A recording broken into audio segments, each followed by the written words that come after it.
The storm had quieted over the plains, but the silence it left behind seemed heavier than thunder.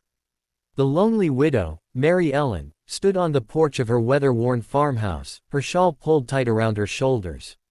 She had lived alone for years, ever since her husband's passing, and though neighbors tried to offer help, she'd grown used to the quiet, the long evenings, and the emptiness of her home.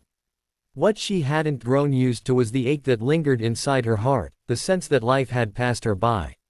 That's when she heard the slow, deliberate crunch of boots on gravel.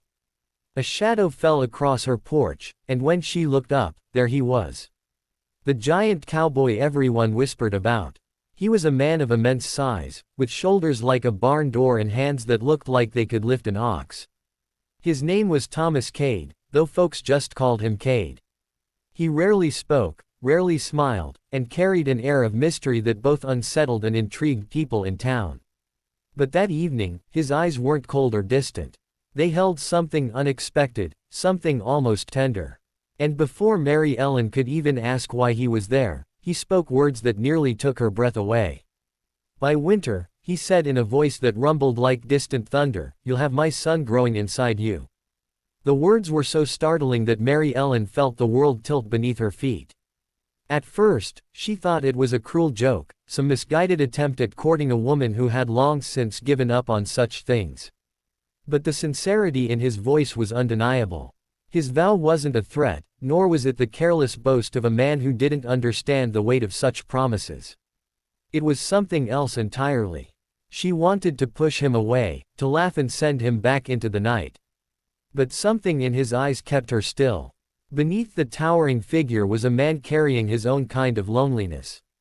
And perhaps, in that strange moment, he recognized hers too. The days that followed weren't filled with romance or sweeping gestures. Instead, Cade showed up quietly, almost humbly, at her farm. He fixed the broken gate without being asked. He carried sacks of grain to her barn. He mended the leaky roof when autumn rains began to fall.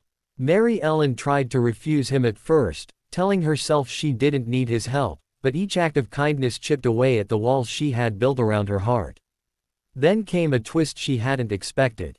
One afternoon, while bringing in firewood, she found Cade sitting by her porch steps, his hat in his hands. His voice was low, trembling in a way she had never imagined from a man like him. "I wasn't talking about blood when I made that vow," he said. "I meant that by winter, you'll no longer be alone. I meant I'd give you a son's love, the kind of care and loyalty you've been denied. You've carried grief long enough. It's time someone carried you." Mary Ellen felt her throat tighten. For so long she had assumed that vow was about claiming her, about possession. But now, she understood.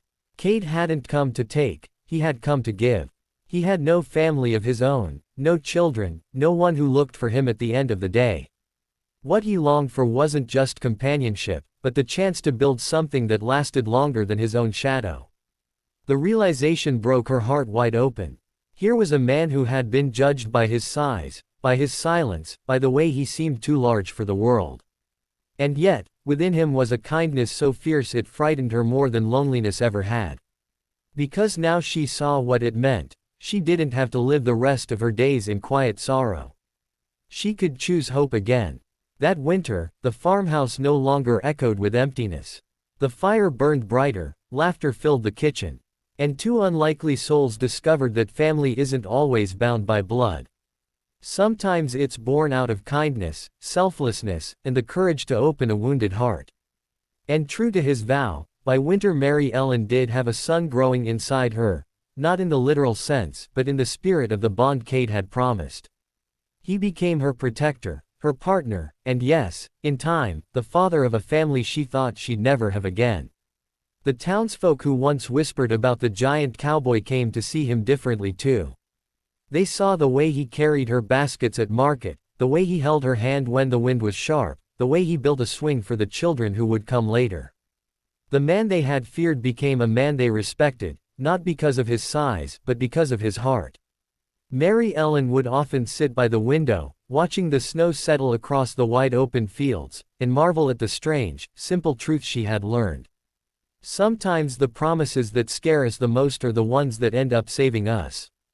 And so, the vow that began as a shock, as a line that rattled her very soul, became the turning point of her life. By winter, she wasn't alone. By winter, she wasn't just surviving, she was living. The lesson was clear and timeless: kindness has the power to heal what loneliness breaks. Love doesn't always arrive how we expect it, but when it does, it asks us to believe again, to open the door, and to let it in. And from that day forward, the giant cowboy's vow was no longer a strange promise, it was the beginning of a forever that neither of them thought they'd find.